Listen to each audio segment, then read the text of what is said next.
Distingués collègues, Excellences, distingués chefs d'État, Mesdames et Messieurs, chers amis. C'est pour moi un plaisir sincère de vous accueillir tous à Kazan. Notre réunion inaugure le 16e sommet des BRIC, qui se tient pour la première fois dans sa nouvelle composition élargie. C'est un événement clé de la présidence russe, sous le slogan « Renforcer le multilatéralisme pour un développement global équitable et la sécurité ».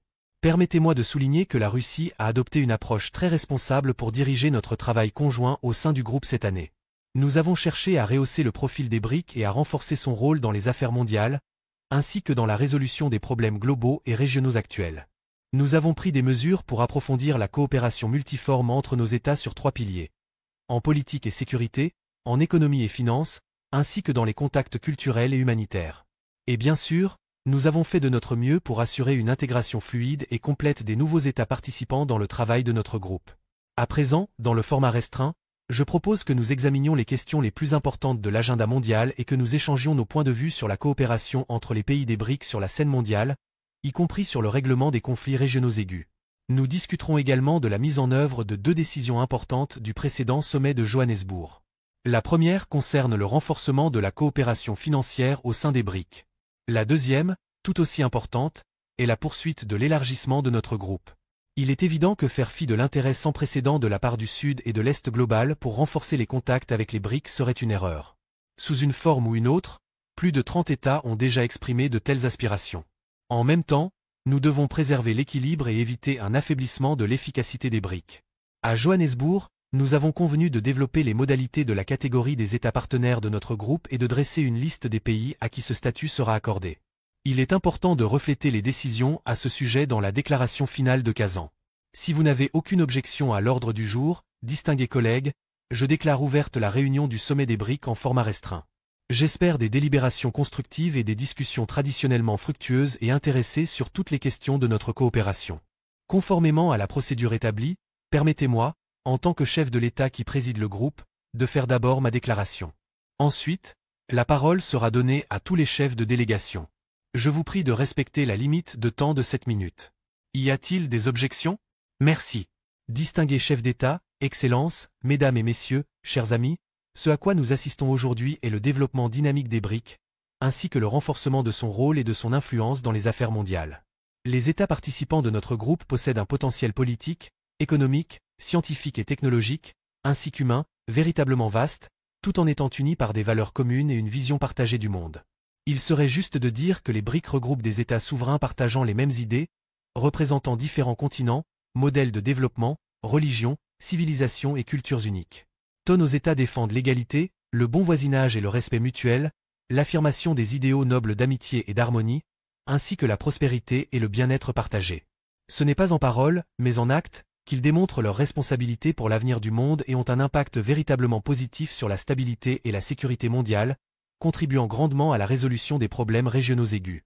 C'est l'essence de la stratégie des BRIC sur la scène mondiale, reflétant les aspirations de la majeure partie de la communauté internationale, appelée la majorité mondiale. Cette politique est particulièrement importante et pertinente dans les circonstances actuelles, alors que le monde traverse des changements véritablement fondamentaux. Avant d'apporter des réflexions sur le discours de Poutine, je voudrais partager brièvement avec vous les faits marquants le mardi 22 octobre 2024, jour 972 de la guerre en Ukraine. La guerre en Ukraine continue de faire ravage alors que nous entrons dans le 972e jour de ce conflit dévastateur.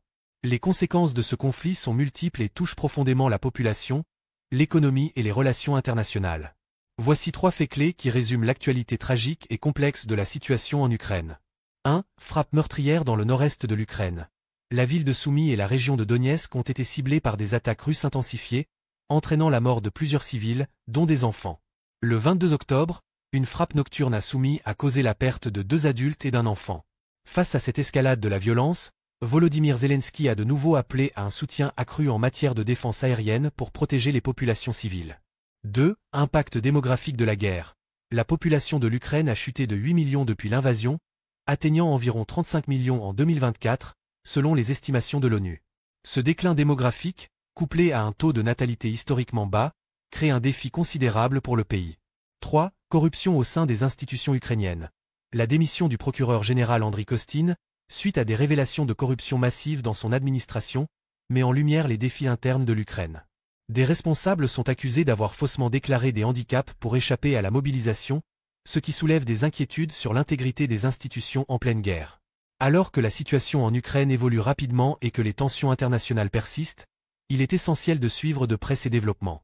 La guerre a des répercussions qui dépassent les frontières de l'Ukraine, et les réponses de la communauté internationale, ainsi que les défis internes que le pays doit relever, joueront un rôle crucial dans l'avenir de la région. La paix et la stabilité ne seront possibles que si des efforts concertés sont mis en œuvre pour résoudre les crises actuelles et reconstruire une société plus résiliente. Pensez-vous que la paix peut être négociée en 2025? Merci de nous donner vos avis en commentaire. Le discours introductif de Vladimir Poutine lors du Forum des BRICS 2024 met en lumière plusieurs leçons importantes qui peuvent être tirées, aussi bien sur le plan de la géopolitique mondiale que pour la gestion des alliances internationales. Voici les principales leçons. 1. Le multilatéralisme comme pilier d'un nouvel ordre mondial. Poutine insiste sur l'importance de renforcer le multilatéralisme. Il souligne que le groupe des BRICS, avec sa diversité de membres et ses valeurs communes, joue un rôle clé dans la transformation de l'ordre mondial vers un système plus équitable, mettant en avant l'inclusion et l'égalité des nations. La leçon ici est que les alliances multilatérales, qui respectent la souveraineté et les spécificités de chaque pays, sont essentielles pour rééquilibrer les relations de pouvoir mondial. 2. L'importance de la diversification des partenariats. La volonté des BRICS d'élargir leur groupe en intégrant de nouveaux membres montre qu'une diversification stratégique des alliances est cruciale.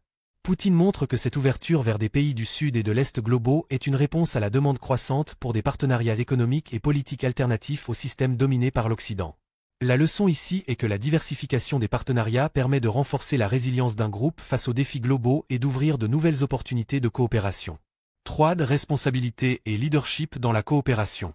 En tant que président du groupe pour cette session, Poutine insiste sur la responsabilité de la Russie dans la conduite des travaux du groupe BRICS. Il montre l'importance du leadership pour guider une coopération efficace, en veillant à l'intégration des nouveaux membres et à la réalisation des objectifs fixés. Cela démontre qu'un leadership engagé et responsable est fondamental pour maintenir la cohésion d'une organisation complexe. 4. La force du consensus et de l'unité. Poutine rappelle que les BRICS sont unis par des valeurs communes, malgré la diversité des continents, des systèmes politiques, des cultures et des religions. Cette unité basée sur le respect mutuel et la coopération est un modèle de gestion des alliances internationales. La leçon ici est que le succès des coalitions internationales repose sur leur capacité à construire un consensus autour de valeurs partagées, tout en respectant les différences individuelles. 5. L'innovation et la technologie comme moteur de l'indépendance.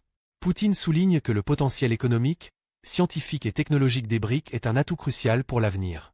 Cela montre que l'indépendance économique et politique passe par l'innovation, le développement technologique et la maîtrise des infrastructures modernes. La leçon à tirer est que les pays ou les groupes d'États qui investissent dans la science et la technologie peuvent s'affirmer comme acteurs majeurs sur la scène mondiale, en réduisant leur dépendance vis-à-vis des puissances établies. En somme, le discours de Poutine nous apprend que les relations internationales évoluent vers un monde multipolaire où les alliances comme les BRICS peuvent jouer un rôle central. Le multilatéralisme, la diversité des partenariats, le leadership responsable, l'unité autour des valeurs communes et l'innovation technologique sont autant de facteurs clés pour réussir dans cet environnement mondial en mutation. Pensez-vous que le modèle des BRICS, basé sur le multilatéralisme et l'inclusion de nouveaux partenaires, pourrait réellement remodeler l'ordre économique mondial actuel dominé par l'Occident?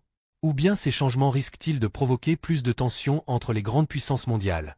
Partagez vos réflexions dans les commentaires, et discutons en ensemble. Merci.